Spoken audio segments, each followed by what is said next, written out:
This morning I set off at 6 o'clock and managed to convince my four-legged friend, who is sort of running around the beach now, to join me on an hour and a half drive down to Shingle Street. It's an area I've been to a few times before, and as you'll hear coming from the name here, it's very shingly and hard going on the feet.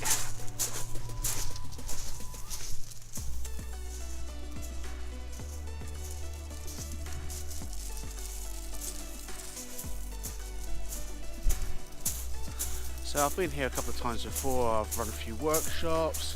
It's one of those locations. It's got so much on offer, and I can see already as I'm sort of popping over the sort of one of the shingle banks here that we're in for a bit of a treat with what's on offer for today. So I've got here at the start of the location, and immediately, I don't know if you can make it out, but right down in the horizon down there is one of my friends, Colin, and he's already sort of spotted me and given me a shout. And over to our right here, I'm going to head down to that little shingle bank down there. Now, really nice composition. You can see it's very misty.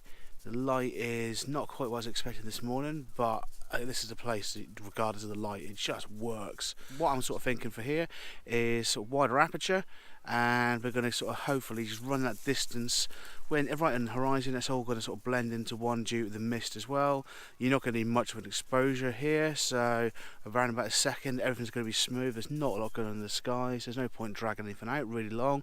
The water's barely moving, tide's going out, so let's get shooting. I'm now shooting off a 8-second exposure and shooting about f11 ISO 100, as I want to just not have to worry about too much about having the ND filter attached onto the frame. And you can see here, this is one of these landscapes which just changes so quickly, and we have a guy who's decided to come and go fishing right in between the frame, so can't really go for the big open vista that I was sort of looking to shoot to start off with. But what we're going to do now is really concentrate. As you can see on the back of the frame here, it's coming out quite nice and misty, so we have a bit of interest coming in on the left hand side of the frame, a little bit of foreground interest the bottom right hand corner, which is a bit of the shingle. But what I'm kind of hoping for is the next sort of 3-4 minutes, I reckon we're going to get enough of the shingle just starting to appear, which is going to add a little bit of detail. So sort of coming in sort of round about here, we should in theory be getting a little bit of detail just coming through. That detail for me is just going to give that little bit of sense of sort of filling in the frame, loads more interest about what's going on with it all. The time here on the shutter is now gone up to 6.5 seconds. That's how quickly things are changing as the morning's going on. We're not far away from actual sunrise, probably about sort of 15 minutes, but looking out there, there's not going to be much going on with the sunrise. So basically what I've done here is dropped in a 4-stop soft grad in there just to blend out the transition between the really dark sort of shingle, which we got down here, and what we got up here, which is really, really bright. What that's going to do for us is just going to bring in a little bit of detail into the sky, which image is now finished. It just brings out those mottled colours. You're not really going to see much of that in the back of the camera here, but I'm sure I'll show you an image of what I've shot. And if you just look down there now, you should be able to see my dog is showing how shallow the water's getting, which is quite handy, saves me getting my feet wet.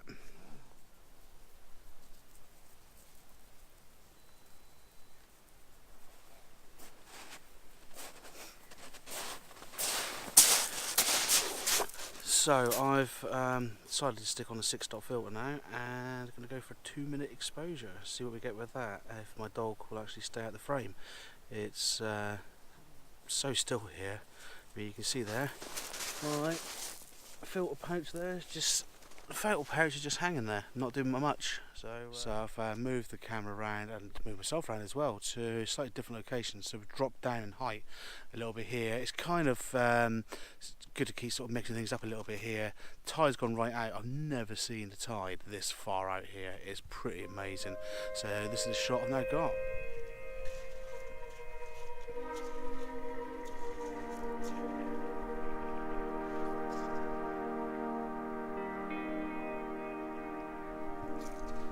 So that should give you kind of an idea of what I've going to be working with on this sort of shot here. So I'm running on a 60-second exposure on here, and for that, that's just going to make sure the clouds are all muted out, and it's going to blend in with the sea further out in the distance as well. That's straight out the back of the camera here. I know it's not the greatest of views here, but you can get a good idea of what's going on. You've got leading lines coming in from the left and the right, really bringing it into a bright spot in the middle, and with that we're going to tidy it up in post-production, and I think I've nailed this one here. 60 seconds, f11, ISO 200 as well, and in there I've got a circular polarizer, 4-stop on the soft grad and a 6-stop on the ND, obviously, which is allowing us our exposure time as well. So just walking around now, so the tides now get to this point where one of the spits right out in the distance there, you probably don't see it, right out where those buoys are there, and we're going to have a nice vanishing point running into the water, so we're going to make our way around there.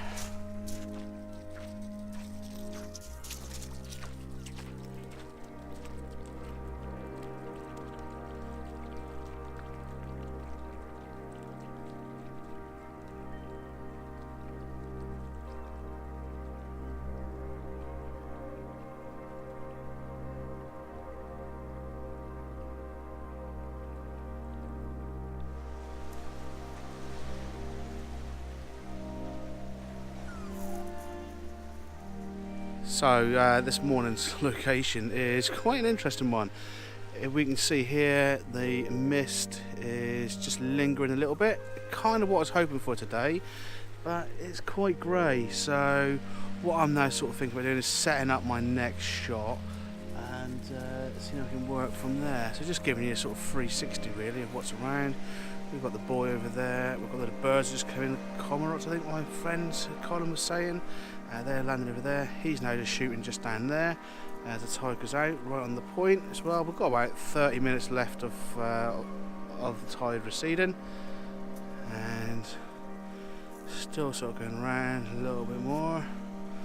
So my next shot I'm going to be lining up. I've already kind of sussed out the composition for it as well. We're going to be looking straight down the beach like this.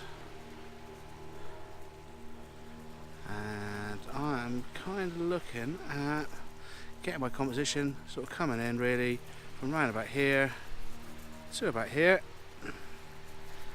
and pulling in a bit of the texture in the cloud as well, using the 4-stop still, but I don't really think we're going to be needing that much, so I might just give it a little play around, see if it makes any difference on there as well. Just keeping it simple-minded, the composition there as well, right in the centre. The way I'm shooting, I have the cottages right down in the distance as well. The cottage you can see on the left is not going to be in my frame though. And let's get ready to shoot. So I've just realigned the composition here. Now the tide's going out so quick here, it's pretty crazy. You can see here now that there's about an extra 1.5 meters there from when we got here less than 5 minutes ago already, and sort of getting ready to shoot now. I've reset everything up, aligned my horizon, made sure it's all good to go as well, and let's get ready to shoot. So a slight change on the composition again, coming in from the side now of this little shingle bank that we've got here as well.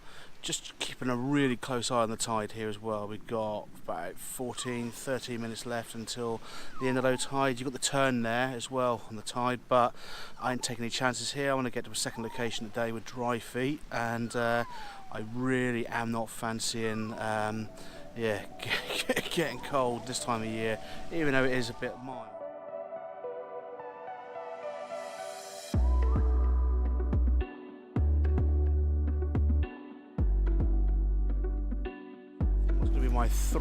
Probably my last shot here at this spot here before we sort of head back up to the main sort of bank. I'm going to try a 3-shot panoramic coming across, so it's going to be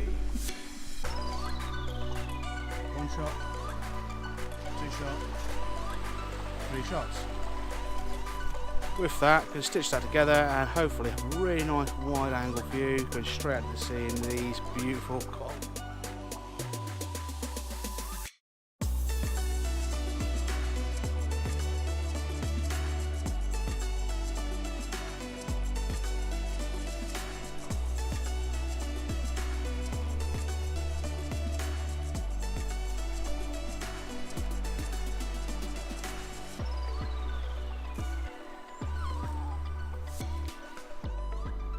So made it back to the car, and yeah, what a nice morning. Really, really nice. Obviously I met up with my friend Colin. He decided to come down, one of the guys who comes on the workshops with us.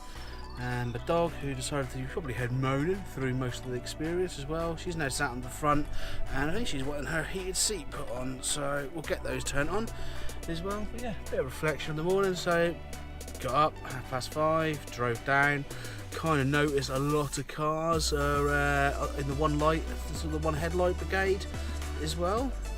And yeah, so just sort of driving down here, hour and a half it took from Norwich. Lovely location though, so I just see who's walking around with a tripod. It's not Colin got back out, it's some random bloke. But yeah, so I think I'm going to go and try and find some breakfast now, because I'm absolutely starving. I think the dog's hungry as well. I think she's after some bacon or some sausages as well. And just absolutely really, really hot. It's mild. Car said it's 8 degrees out there, and I've got thermal trousers on, 2 t-shirts, so I think we need to sort of readdress the situation and have a little think about the second location. I'm kind of thinking I might head up towards Lowestoft way. It's not too far a drive then for me to get back from there back to Norwich. It's only 45 minutes, and I think it's only about 40-45 minutes from here now to get up the coast as well.